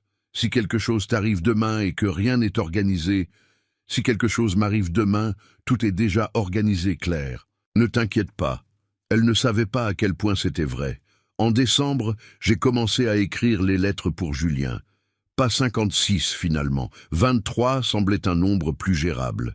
Chaque lettre prenait des heures, parfois des jours. Je racontais des souvenirs, sa naissance, ses premiers pas, son premier jour d'école, la fois où il avait gagné le concours de mathématiques régional et était rentré à la maison rayonnant de fierté. Je parlais de Madeleine, de comment elle l'aimait, de ses espoirs pour lui. J'incluais des leçons de vie, doucement formulées, jamais prédicatrices. Des citations de Proust, de Camus, d'autres auteurs que Madeleine aimait. J'expliquais mes valeurs. Pourquoi l'intégrité comptait plus que l'argent? Pourquoi le caractère était le vrai héritage qu'on laisse? Chaque lettre était un adieu. Un adieu à l'enfant qu'il avait été, au fils que j'avais espéré qu'il devienne. C'était douloureux à écrire, mais aussi cathartique. Puis, en janvier 2025, quelque chose d'inattendu s'est produit. Je suis vraiment tombé malade. Ça a commencé par une toux, puis de la fièvre. En quelques jours, j'avais du mal à respirer. Jean-Pierre, inquiet de ne pas m'avoir vu pendant 2 jours, a frappé à ma porte. Il m'a trouvé dans mon lit, brûlant de fièvre, à peine conscient. « Henri, mon Dieu, j'appelle l'ambulance !» J'ai été hospitalisé à l'hôpital de La Rochelle avec une pneumonie sévère. À 84 ans, la pneumonie n'est pas une plaisanterie. J'ai passé 5 jours sous antibiotiques intraveineux, sous oxygène, dans une chambre où le temps semblait suspendu. Julien est venu, seul cette fois. Il s'est assis près de mon lit, tenant ma main, et pour la première fois depuis des années, j'ai vu de vraies larmes dans ses yeux. « Papa, j'ai eu tellement peur. Quand Jean-Pierre m'a appelé, j'ai cru que c'était fini. »« Pas encore, mon fils, ai-je murmuré, ma voix faible. Pas encore. Je suis désolé. Pour tout. Pour Claire. Pour la façon dont on t'a traité, pour... Chut, repose-toi. On parlera quand j'irai mieux. » Mais même dans ce moment, j'ai remarqué, Claire n'était pas venue. Elle avait envoyé des fleurs, probablement commandées par une secrétaire. Mais elle n'était pas là. Trop occupée, avait dit Julien. Mais je savais la vérité. Elle attendait de voir si cette pneumonie ferait son travail pour elle. Je me suis rétabli, lentement, mais sûrement. Les médecins ont été surpris. « Vous avez une constitution robuste, monsieur Beaumont. 5 jours à l'hôpital, puis 2 semaines de convalescence à la maison avec des visites quotidiennes d'une infirmière. C'est pendant ma convalescence que Claire a fait sa vraie move. Elle est venue seule, apportant du bouillon, acheté, pas fait maison, et son sourire le plus maternel. « Henri, tu nous as fait une de ces peurs, on a vraiment cru que c'était la fin. Désolé de vous décevoir. » Elle a ri, mais le rire ne montait pas jusqu'à ses yeux. « Ne dis pas ça, mais ça montre bien qu'à ton âge, on ne peut pas être trop prudent. D'ailleurs, j'ai reparlé avec notre avocat. Il dit que maintenant, c'est vraiment le moment parfait pour régulariser tout ça. Le testament, la procuration, tout. Parce que franchement, Henri, si tu avais été moins chanceux avec cette pneumonie, tu veux dire si j'étais mort. Ne sois pas morbide. Mais oui, si tu étais décédé maintenant, sans avoir organisé tes affaires, ça aurait été un cauchemar pour Julien. Les droits de succession sur des propriétés comme les tiennes, c'est énorme. Mais si tu organises tout maintenant, si tu transfères certaines choses de ton vivant... » « Claire, je l'ai interrompue, la regardant directement. J'ai réfléchi beaucoup ces derniers jours. À l'hôpital, quand on pense qu'on va peut-être mourir, on repense à sa vie, à ses priorités, à ce qui compte vraiment. Son visage s'est animé. Elle pensait que j'allais céder. Oui, exactement. Et tu as compris que la famille, c'est ce qui compte, non? J'ai compris beaucoup de choses et j'ai pris des décisions importantes. Oh, quelle décision? Sur mon testament, sur l'avenir de mon patrimoine. Tout est maintenant clairement organisé. Elle s'est penchée en avant, avide. Vraiment? Tu as finalement fait un testament propre? C'est merveilleux. Et tu peux m'en parler, histoire qu'on sache à quoi s'attendre? Non. Elle a cligné. Non? Non. C'est mon affaire privée. Vous le découvrirez en temps voulu. Son visage s'est durci. Henri, je trouve ça vraiment injuste. Julien est ton fils. Il a le droit de savoir. Il saura. Quand je serai mort. Pas avant. Tu es impossible. Elle a explosé, la colère perçant finalement complètement le masque. Tu es un vieil homme égoïste et obstiné qui ne pense qu'à lui. Tu te rends compte de ce que tu fais subir à ton fils? De l'angoisse, de l'incertitude. Je lui fais subir l'honnêteté, et apparemment c'est difficile à supporter. Elle est partie furieuse, claquant la porte. Dans mon journal, j'ai écrit « Claire perd complètement patience. Le masque est tombé. Elle a montré sa vraie nature. Cupidité pure, sans affection, sans respect. Parfait. Tout se met en place. » Les semaines suivantes ont été tendues. Claire ne venait plus. Julien appelait occasionnellement, des conversations courtes et mal à l'aise. Mais je savais qu'il complotait, qu'il cherchait des solutions, peut-être même qu'il consultait des avocats sur comment forcer une mise sous tutelle. Puis, début février, Claire a appelé. Sa voix était redevenue douce, contrôlée. Elle avait décidé de changer de tactique. « Henri, je m'excuse pour mon comportement la dernière fois. J'étais stressé, fatigué, je me suis emporté. Tu me pardonnes ?» « Bien sûr, Claire. Écoute, j'ai réfléchi. Tu as raison. C'est ton affaire privée. On ne devrait pas te presser. Mais, et si on faisait quelque chose de différent? Et si on organisait une réunion officielle chez un notaire ou un avocat où tu pourrais présenter officiellement tes dernières volontés? Comme ça, tout serait clair, légalement enregistré. Et nous, on saurait que tout est en ordre, pas pour savoir combien on hérite. Mensonge. Mais juste pour avoir la tranquillité d'esprit que tout est organisé correctement. Qu'en dis-tu? C'était ma chance. L'occasion parfaite. C'est en fait une bonne idée, Claire. D'accord, organisons ça. Je pouvais presque l'entendre sourire au téléphone. Merveilleux! Je vais appeler notre avocat à Paris. Il peut descendre à La Rochelle? Non, j'utiliserai mon propre avocat ici. Pierre Lambert, un professionnel très respecté. Petite pause. D'accord. Si tu préfères. Je préfère. Je vais l'appeler et organiser une réunion. Je te rappelle avec la date. J'ai appelé Pierre Lambert immédiatement après. Pierre était un avocat de La Rochelle que je connaissais de réputation. Brillant, éthique, méticuleux. Je lui ai tout expliqué. Monsieur Beaumont, c'est une situation délicate. Vous voulez essentiellement organiser une lecture anticipée du testament? Exactement. Pour qu'ils voient ce qu'ils vont recevoir, ou plutôt, ce qu'ils ne vont pas recevoir. C'est inhabituel, mais légal. Et franchement, après ce que vous m'avez raconté, c'est justifié. D'accord, je le fais. Quand? Le plus tôt possible. Cette semaine? Jeudi, 14 heures. Mon bureau, rue des Gentilshommes. Parfait. J'ai rappelé Claire. C'est arrangé. Jeudi, 14 heures. Bureau de maître Pierre Lambert. Vous pouvez venir? Bien sûr, on sera là. Oh, Henri, c'est tellement mature de ta part d'organiser ça. Julien sera soulagé. Je suis sûr qu'il le sera, ai-je pensé, mais pas de la façon qu'elle imagine. Le mercredi soir, la veille de la réunion, j'ai appelé François. Demain, c'est le jour, la révélation. Tu es prêt, Henri? Plus que prêt. Je le fais pour Madeleine, pour tous les aînés abandonnés que j'ai vus dans ma carrière, pour la justice. Alors vas-y avec ma bénédiction et appelle-moi après. Je veux savoir comment ils ont réagi. Ce jeudi matin, j'ai pris mon temps pour me préparer. Douche chaude, rasage soigné. Mon meilleur costume gris anthracite, celui que je portais pour les occasions solennelles quand j'étais notaire. Cravate bordeaux, chaussures cirées. Je me suis regardé dans le miroir. Un vieil homme, certes, mais un vieil homme digne, déterminé, avec l'autorité morale de toute une vie d'intégrité.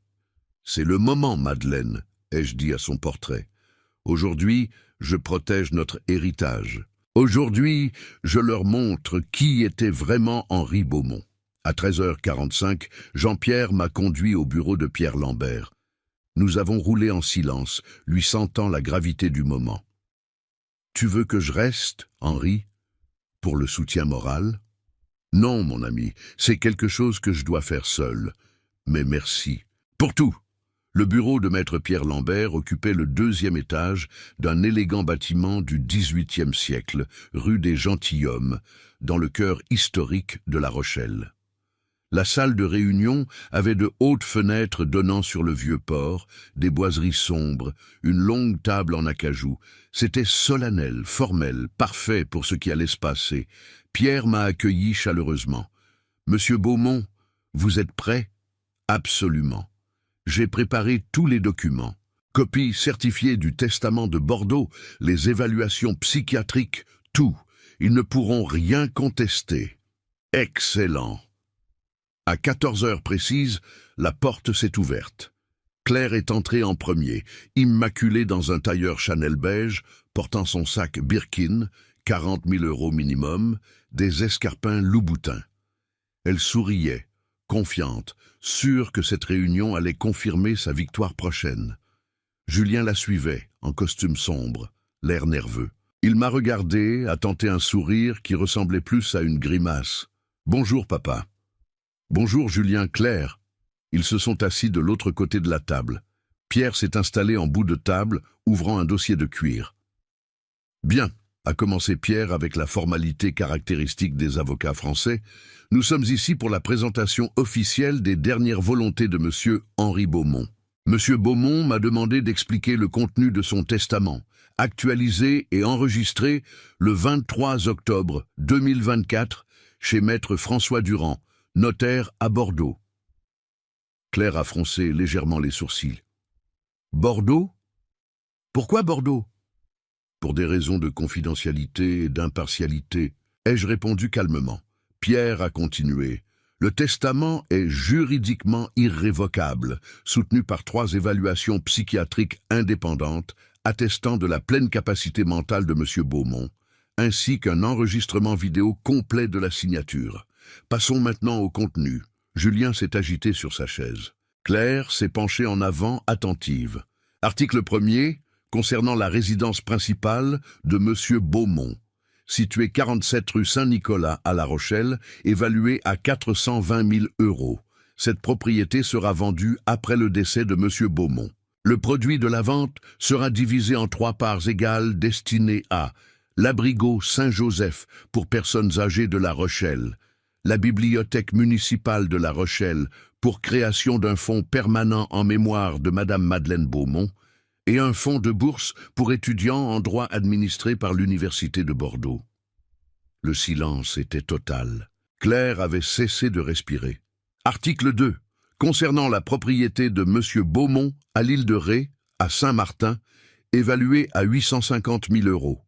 Cette propriété sera donnée à la mairie de Saint-Martin-de-Ré avec la condition expresse et irrévocable qu'elle soit transformée en centre culturel public gratuit en mémoire de Madame Madeleine Beaumont. Le visage de Claire était devenu blanc comme un linge. Article 3. Le véhicule Peugeot 504, année 1982, sera légué à Monsieur Jean-Pierre Moreau, voisin et ami, en reconnaissance de ses années de soutien et de compagnie des intéressés. Attends. Claire a commencé, mais Pierre l'a ignoré, continuant. Article 4. Tous les comptes bancaires, investissements et liquidités de M. Beaumont, totalisant approximativement 350 000 euros, seront utilisés pour financer les legs ci-dessus et pour créer un fonds de dotation permanent pour la Fondation des aînés abandonnés de Charente-Maritime, une organisation aidant les personnes âgées en situation d'abandon familial. Quoi? Claire s'est levée d'un bond. C'est une blague? Henri, tu ne peux pas faire ça. Je peux, et je l'ai fait. Pierre a continué, imperturbable. Article 5. L'assurance vie de M. Beaumont, d'un montant de 80 000 euros, sera également versée à la Fondation des aînés abandonnés. Julien avait fermé les yeux, des larmes coulant silencieusement sur ses joues. Article 6. À son fils, Julien Beaumont, M. Henri Beaumont lègue 23 lettres personnelles manuscrites, des albums photographiques de famille, les correspondances entre M. Beaumont et son épouse Madeleine pendant leur fiançailles et les alliances de mariage de la famille Beaumont sur 4 générations. M. Beaumont lègue également à son fils l'opportunité de réflexion profonde sur les valeurs de caractère, d'intégrité et le véritable sens de la famille. Des lettres? Claire criait maintenant. Tu laisses des lettres à ton fils? Pas d'argent, pas de propriété, des putains de lettres? Claire, s'il vous plaît, du calme, a dit Pierre fermement. Article 7 et dernier. Pierre a lu lentement, me regardant pour confirmation. J'ai hoché la tête. À sa belle-fille, Madame Claire Beaumont, Monsieur Henri Beaumont ne lègue aucun bien matériel. Il lègue cependant la déclaration suivante, enregistrée officiellement. Elle a confondu mon éducation avec de la faiblesse. Elle a confondu mon âge avec de la naïveté. Elle a confondu ma patience avec de l'ignorance. Ce testament est la correction de cette confusion. Le silence qui a suivi était assourdissant. Claire tremblait de rage. Julien pleurait ouvertement maintenant. C'est absurde. Claire a explosé. Henri, tu es sénile, ce testament ne tient pas. On va le contester, on va... Pierre l'a coupé avec une voix glaciale. Madame, ce testament a été rédigé avec la lucidité totale et documentée de M. Beaumont. 3 psychiatres ont attesté de sa pleine capacité mentale. La signature a été filmée, avec M. Beaumont expliquant en détail chaque décision, citant des codes juridiques, démontrant une compréhension parfaite de chaque implication. Il a été enregistré chez un notaire de Bordeaux sous toutes les formalités légales françaises, avec témoins irréprochables. Ce testament est absolument incontestable. Tout avocat compétent vous le dira. Claire s'est tournée vers moi, furieuse. Tu ne peux pas faire ça, nous nous sommes occupés de toi. Nous... Occupés? Je me suis levé lentement, m'appuyant sur la table, la regardant directement. Vous vous êtes occupé de moi? Ou vous avez comploté ma mort en buvant mon vin? Elle est restée bouche bée. Julien, j'ai dit, me tournant vers mon fils. Tu te souviens de ce soir, en mars, le dîner chez moi, quand je suis allé à la cuisine? Il a levé les yeux, confus, effrayé. J'ai entendu. J'ai tout entendu. Il a 84 ans, il ne va pas durer longtemps, toute cette propriété va où? Tu te souviens? Son visage est devenu cendré. Vous pensiez que j'étais sourd, sénile, un vieil idiot facile à manipuler? Ma voix est restée calme, mais ferme. J'ai passé 42 ans comme notaire, 42 ans. J'ai vu des centaines de familles exactement comme vous. Des enfants qui attendent impatiemment l'héritage, des belles-filles calculatrices, des vieux parents traités comme des obstacles à éliminer. Et j'ai juré que quand mon tour viendrait, je saurais exactement comment agir. Je me suis redressé autant que mon arthrite le permettait. Vous avez confondu mon éducation avec de la faiblesse. Vous avez vu ma politesse et pensé que j'étais stupide. Vous avez vu mon âge et pensé que j'étais impuissant. Mais pendant que vous complotiez, pendant que vous planifiez, pendant que vous me traitiez comme un obstacle financier, moi j'observais. Je documentais, je préparais, et maintenant le jeu est terminé. Claire tremblait de rage. Tu es un monstre, un vieil homme cruel et vengeur. Comment peux-tu faire ça à ton propre fils? Cruel, j'ai secoué la tête lentement. Non, Claire, cruel, c'est chuchoter sur la mort de quelqu'un pendant qu'il prépare le café. Cruel, c'est essayer de convaincre un père qu'il perd la tête pour voler son autonomie. Cruel, c'est voir les gens comme des comptes bancaires avec des jambes. Moi, je suis juste. Il y a une différence. Je me suis tourné vers Julien. Mon fils, tu as eu des choix. À chaque étape, tu as eu des choix. Quand Claire chuchotait dans mon dos, tu aurais pu la défendre. Quand elle essayait de me manipuler, tu aurais pu dire non. Quand elle complotait pour voler ma dignité, tu aurais pu choisir ton père plutôt que ta femme. Mais à chaque fois, tu as choisi le silence. Tu as choisi la complicité. Tu as choisi la cupidité. Papa, Sa voix était brisée. Je suis désolé, je suis tellement désolé. Je sais que tu l'es. Maintenant que tu vois les conséquences. Mais où étaient ces regrets il y a 6 mois, il y a 1 an, quand tu me regardais comme un obstacle entre toi et l'argent? Je n'ai jamais voulu. Si, tu as voulu. Peut-être pas consciemment. Peut-être que tu te racontais des histoires pour te sentir mieux. Mais dans ton cœur, tu attendais ma mort. Vous l'attendiez tous les deux. Et maintenant que cette mort ne vous apportera rien, maintenant vous êtes désolés. Claire a essayé une dernière tactique, se tournant vers Pierre. Ce testament ne peut pas être légal.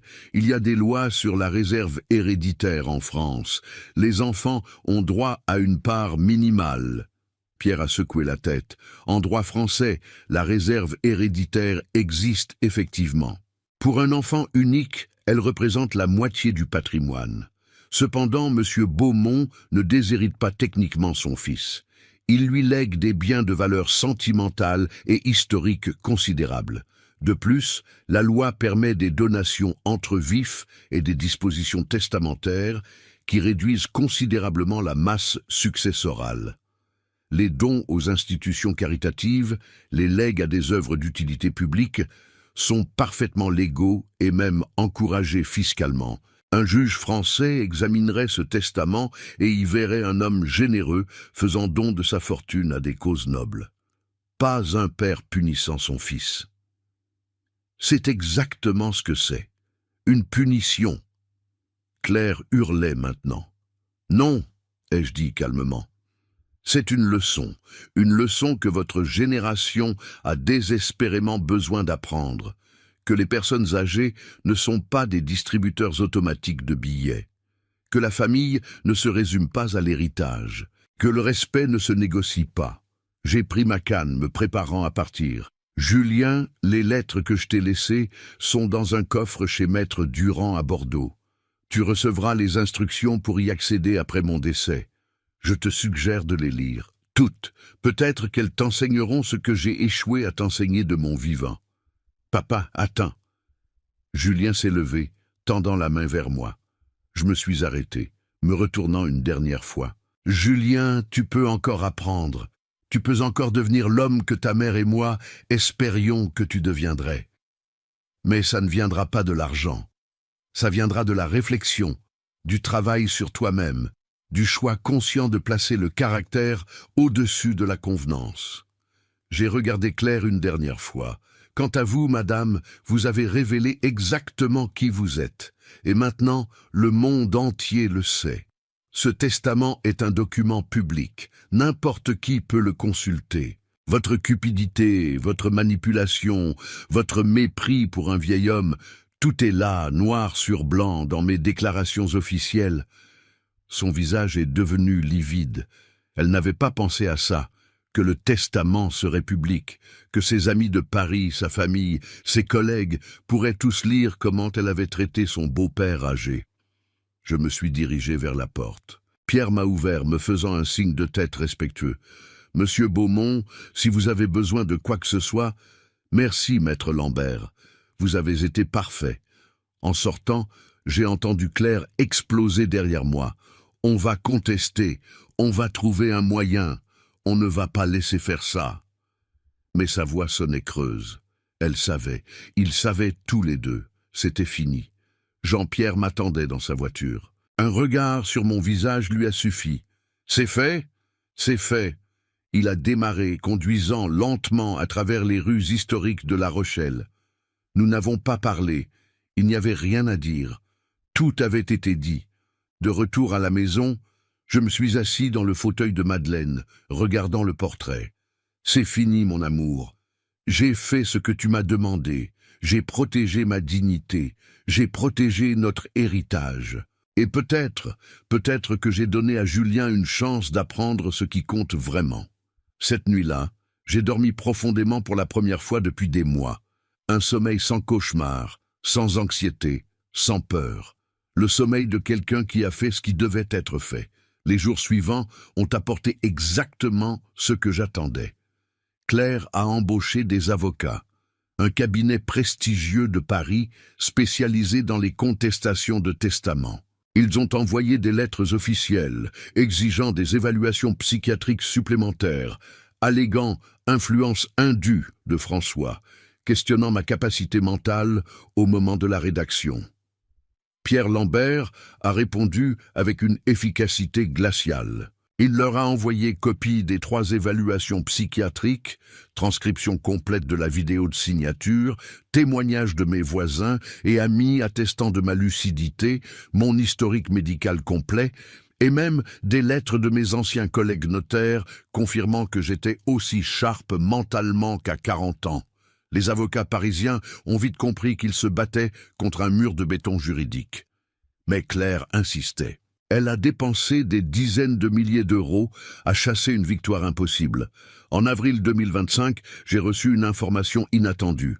François m'a appelé, sa voix grave. « Henri, il y a eu un développement intéressant dans l'affaire. Les avocats de Claire ont embauché un investigateur privé pour fouiller ton passé. Chercher n'importe quelle preuve d'instabilité mentale, de problèmes financiers cachés, d'addiction, n'importe quoi qui pourrait justifier l'invalidation du testament. Et l'investigateur a trouvé quelque chose, mais pas sur toi, sur Claire. » Mon cœur s'est accéléré. Quoi? Apparemment, Claire entretient une relation extra-conjugale depuis plus de 3 ans avec un certain Marc Dubois, 32 ans, soi-disant entrepreneur, mais sans activité professionnelle vérifiable. Il vit dans un appartement du 17e arrondissement parisien dont le loyer, 12 000 € mensuels, est payé par un compte joint au nom de Claire et Julien. Je suis resté silencieux, absorbant l'information. Il y a plus, continua François. L'investigateur, qui apparemment a quelques principes éthiques malgré sa profession, a été choqué par cette découverte. Il a vérifié plus profondément. Claire a aussi fait plusieurs virements importants de ce compte joint vers des comptes à l'étranger, probablement pour cacher l'argent avant un divorce éventuel. On parle de 150 000 € au minimum. Mon Dieu! L'investigateur a reporté tout ça au tribunal, comme il est légalement obligé de le faire puisque ça implique des fonds matrimoniaux dans une procédure de succession contestée. Julien a été notifié hier. J'ai fermé les yeux. Pauvre Julien. Il avait trahi son père pour une femme qui le trahissait depuis des années. Comment a-t-il réagi? Je ne sais pas encore. Mais son avocat a contacté Pierre ce matin pour dire que Julien se retire officiellement de toute contestation du testament. Il ne s'associe plus aux actions de Claire. Je vois. Henri, tu savais? Pour Marc Dubois? Non, mais ça ne me surprend pas. Les gens comme Claire, ils sont incapables de loyauté réelle envers qui que ce soit. Cette révélation a tout changé. Les avocats de Claire ont conseillé d'abandonner, voyant que leurs propres investigations avaient explosé à leur visage. Claire elle-même était maintenant dans une position défensive, devant expliquer les virements suspects, la relation extra-conjugale, l'utilisation frauduleuse des fonds matrimoniaux. En juillet, après avoir dépensé plus de 120 000 € en frais d'avocat, Claire a finalement signé les documents d'abandon de la contestation. Le testament était définitivement validé et inattaquable. Pierre m'a appelé avec la nouvelle. « C'est terminé, Henri, victoire complète. » « Ce n'est pas une victoire, » ai-je répondu doucement. « C'est juste de la justice, mais ce n'était pas vraiment fini, parce qu'il restait Julien. » 3 semaines après la découverte de la trahison de Claire, mon téléphone a sonné. Un numéro que je ne reconnaissais pas. J'ai répondu. « Papa ?» La voix était cassée, à peine reconnaissable. « C'est Julien. Julien, comment vas-tu ? Je ne vais pas bien, papa. Je ne vais pas bien du tout. Où es-tu ? À Nantes. J'ai quitté Paris. J'ai quitté Claire. J'ai quitté tout. Tu veux qu'on se voie ? Un long silence. Puis, tu accepterais ? Après tout ce que j'ai fait ? Tu es mon fils, Julien. Tu seras toujours mon fils. Viens à La Rochelle. On parlera. Il est venu le week-end suivant. Quand j'ai ouvert la porte, j'ai à peine reconnu l'homme devant moi.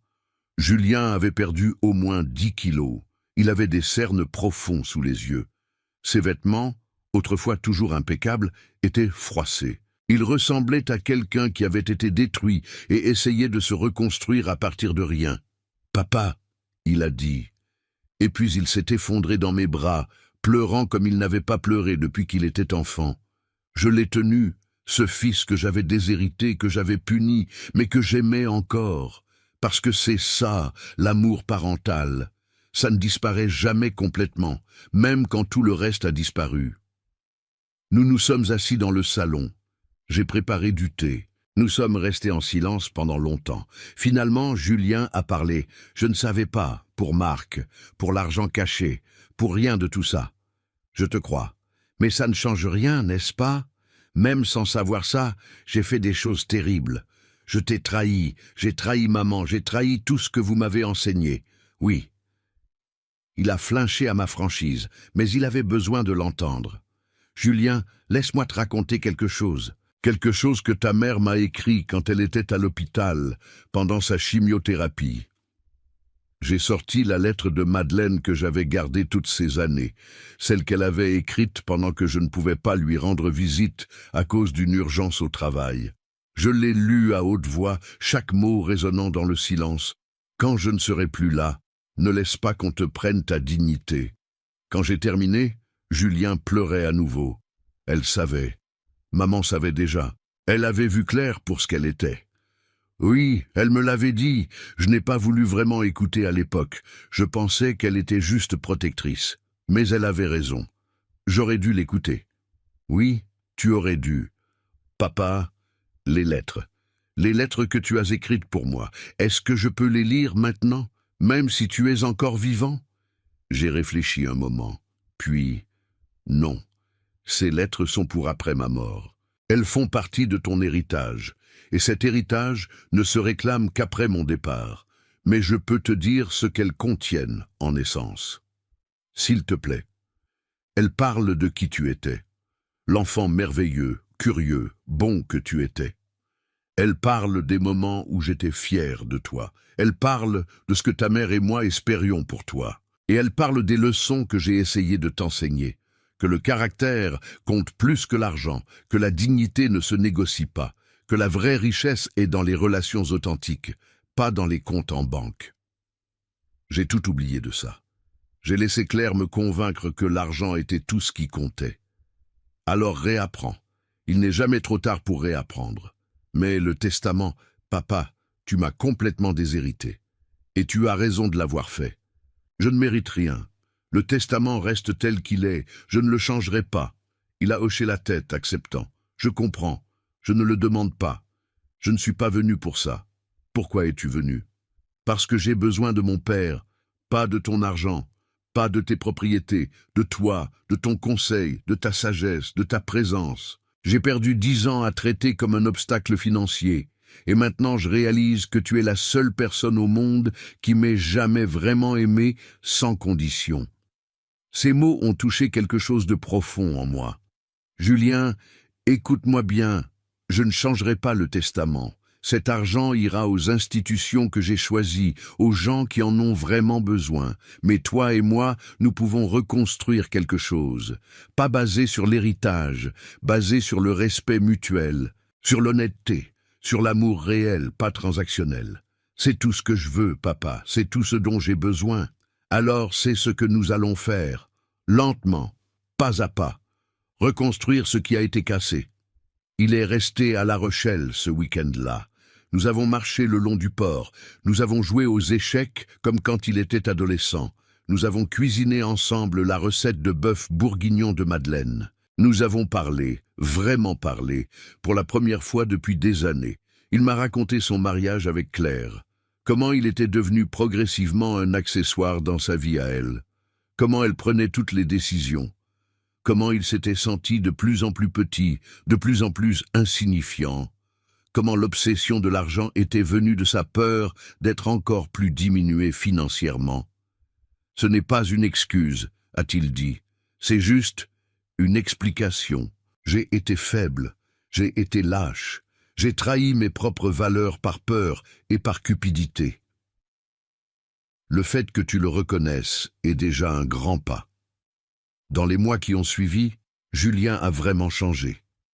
Il a divorcé de Claire, un processus laid et amer, avec bataille sur l'argent, le partage des biens, les accusations mutuelles.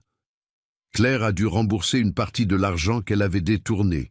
Marc Dubois a disparu dès que l'argent s'est tari, prouvant qu'il n'était là que pour la fortune aussi.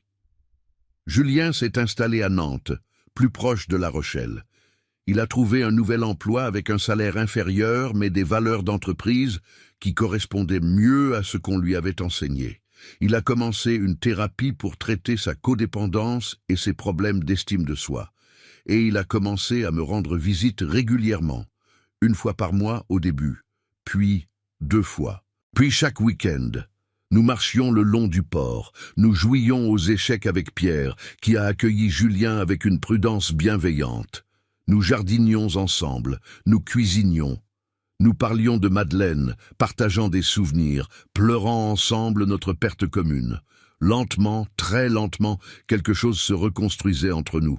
Pas la relation père-fils d'avant, celle-là était morte, impossible à ressusciter, mais quelque chose de nouveau. Quelque chose basé sur l'honnêteté brutale, sur l'acceptation mutuelle des erreurs passées, sur un respect gagné plutôt qu'automatique. 1 an après la lecture du Testament, nous étions assis dans mon jardin par une belle après-midi d'été. Julien aidait à tailler les rosiers que Madeleine avait plantés il y a 30 ans. « Papa, a-t-il dit soudainement, je ne veux pas que tu changes le Testament. » J'ai levé les yeux, surpris. Je ne comptais pas le faire. Je sais, mais je veux que tu saches que même si tu le proposais, je refuserais.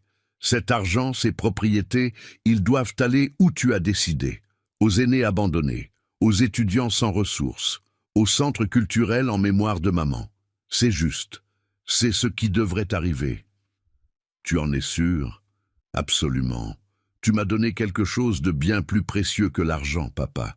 Tu m'as donné une leçon que je n'oublierai jamais. Tu m'as forcé à me confronter à qui j'étais devenu. Tu m'as donné la possibilité de devenir quelqu'un de meilleur. Ça vaut tous les millions du monde. J'ai senti mes yeux se remplir de larmes. Pour la première fois depuis la mort de Madeleine, c'étaient des larmes de joie. Alors tu as finalement compris. J'ai compris. Trop tard pour récupérer ce que j'ai perdu, mais assez tôt pour construire quelque chose de nouveau. Ce n'est jamais trop tard, mon fils.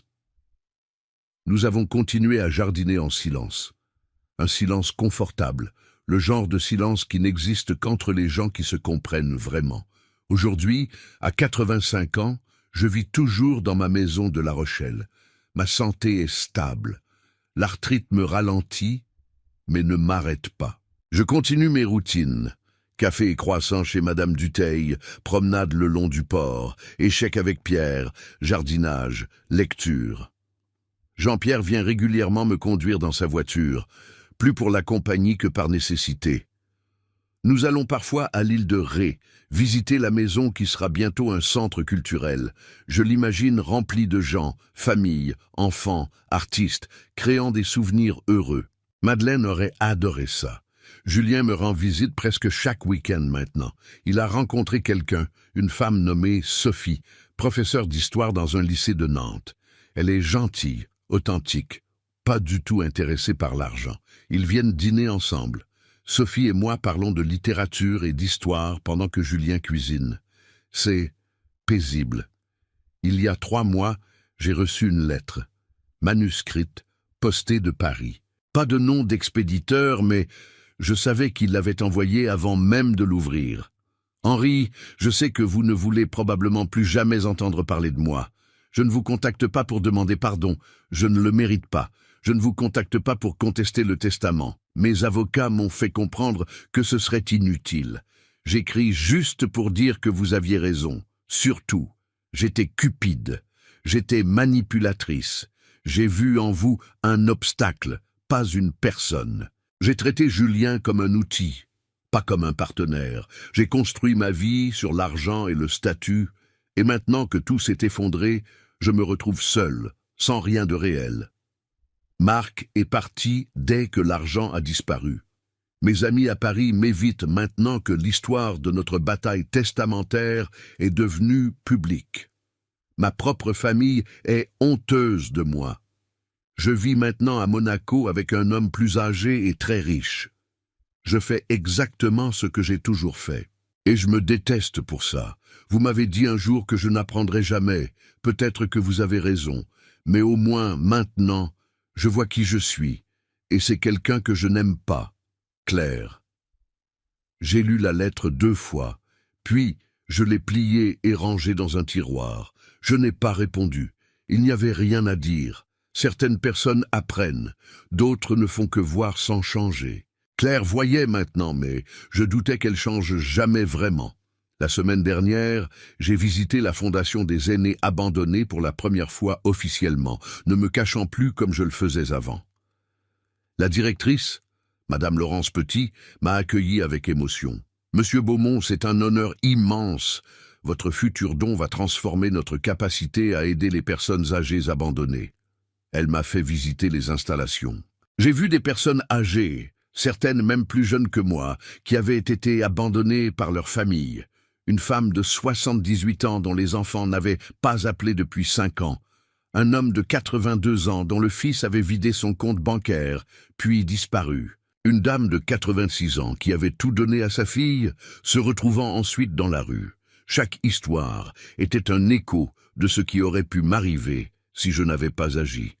Ces gens, a dit Madame Petit, ils ont besoin de savoir qu'ils ne sont pas seuls, que quelqu'un se soucie. Votre donation va leur donner ça. En quittant la fondation, j'ai ressenti une profonde paix. Mon argent allait faire une différence réelle. Pas financer des vacances aux Maldives ou des sacs Hermès, mais redonner de la dignité à des gens qui l'avaient perdue. Ce soir, assis dans le fauteuil de Madeleine, regardant le soleil se coucher sur l'océan à travers ma fenêtre, je pense à tout ce chemin parcouru. Il y a 2 ans, j'étais un vieil homme observant son fils et sa belle-fille comploter sa mort pour l'argent. Aujourd'hui, je suis un vieil homme en paix avec ses décisions, réconcilié avec son fils, non pas par l'argent, mais par l'amour authentique, et préparant un héritage qui changera des vies. Madeleine, je murmure à son portrait, j'ai tenu ma promesse. J'ai protégé ma dignité jusqu'au bout. J'ai transformé la trahison en justice. J'ai donné à Julien la chance d'apprendre. Et j'ai fait en sorte que notre argent, gagné honnêtement ensemble, aide vraiment ceux qui en ont besoin. Le soleil descend, peignant le ciel de ces roses et oranges qu'elle aimait tant. Et je souris. Parce qu'envlir n'est pas perdre du pouvoir, c'est apprendre quand l'utiliser. Alors, si vous êtes arrivé jusqu'à la fin de cette longue histoire, de ce voyage à travers la trahison familiale, l'observation patiente, la justice méticuleusement planifiée et la rédemption partielle, laissez votre like maintenant et abonnez-vous à la chaîne Histoire de parents. Nous avons des centaines de témoignages réels comme celui d'Henri Beaumont, des pères et des mères qui ont affronté l'ingratitude de leurs enfants, la cupidité de leur famille, le manque de respect envers leur vieillesse et qui ont renversé la situation avec dignité, intelligence et courage. Racontez-nous dans les commentaires. Pensez-vous qu'Henri Beaumont a fait ce qu'il fallait? Feriez-vous la même chose à sa place? Connaissez-vous quelqu'un qui traverse une situation similaire? De quelle ville nous regardez-vous en ce moment? Et si cette histoire a touché votre cœur, si vous avez ressenti de la colère contre Claire, si vous avez pleuré avec Julien, si vous vous êtes identifié au parcours d'Henri, alors partagez cette vidéo. Parce qu'il y a des millions de personnes âgées dans le monde entier qui sont actuellement manquées de respect, volées, manipulées, traitées comme des poids financiers par leur propre famille. Et elles ont besoin de savoir qu'elles ne sont pas seules, qu'il existe de la justice, que la dignité, toujours, finit par prévaloir. Rappelez-vous cette leçon qu'Henri Beaumont nous laisse à tous. La vraie famille ne se définit pas par le sang ou par l'ADN. Elle se définit par le respect, par la présence authentique, par un amour qui ne calcule jamais, par des soins qui ne facturent jamais. Et ceux qui confondent la vieillesse avec la faiblesse, qui confondent la générosité avec l'obligation, qui confondent la patience avec l'ignorance, ceux-là finissent par découvrir, souvent trop tard, qu'ils avaient complètement tort. Parce qu'il y a un pouvoir immense dans la dignité, il y a une force indestructible dans l'intégrité, il y a une victoire certaine dans la justice. Le respect ne s'hérite pas, le respect se conquiert. Chaque jour, par nos actions, par nos choix, par la manière dont nous traitons ceux qui sont vulnérables, et ceux qui perdent ce respect perdent absolument tout. Un fort abraço de La Rochelle, France, de la part d'Henri Beaumont et de toute l'équipe de Histoire de parents. Et n'oubliez jamais, vieillir n'est pas perdre du pouvoir, c'est apprendre quand, comment et pourquoi l'utiliser. À la prochaine histoire. Et que votre vieillesse, quand elle viendra, soit entourée de respect authentique, de dignité inébranlable et d'un amour véritable. Au revoir.